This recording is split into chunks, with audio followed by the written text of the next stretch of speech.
नमस्कार फ्रेंड्स, ज़्यादातर आपने सुना होगा लोग कहते हैं डर के आगे जीत है। तो क्या वाकई डर के आगे जीत है? अगर है तो कैसे?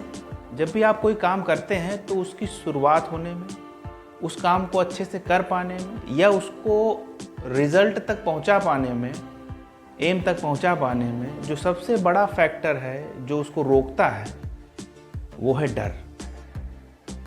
जब आप किसी डर से डरेंगे नहीं तभी आप कोई काम स्टार्ट करेंगे, और जब आप कोई काम स्टार्ट करेंगे तो जाहिर सी बात है कि उसमें कुछ अप्स आएंगे, कुछ डाउन्स आएंगे।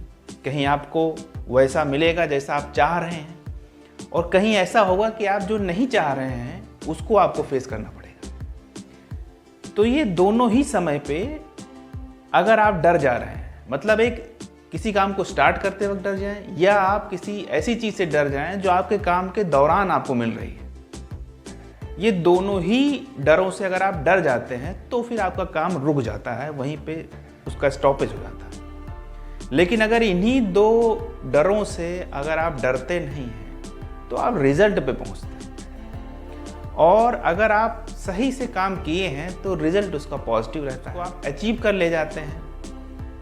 इसीलिए कहा जाता है कि डर के आगे जीत है। लेकिन वास्तव में ये डर के आगे सिर्फ जीत ही नहीं है, डर के आगे रिजल्ट है, और डर के आगे रिजल्ट है, उस रिजल्ट में जीत हो सकती है, उस रिजल्ट में पीस ऑफ माइंड हो सकता है, of your economic status and social status, anything can be.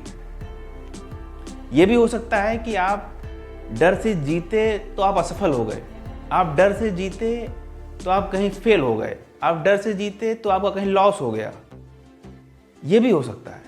लेकिन अगर आप डर से जीत गए हैं तो जो लॉस होगा, जो आपको असफलता मिलेगी, उससे आप फिर डरेंगे नहीं, आप आगे बढ़ेंगे, उससे आप सीखेंगे और उससे कुछ नया करने की कोशिश करेंगे, कुछ आगे बढ़ने की कोशिश करेंगे।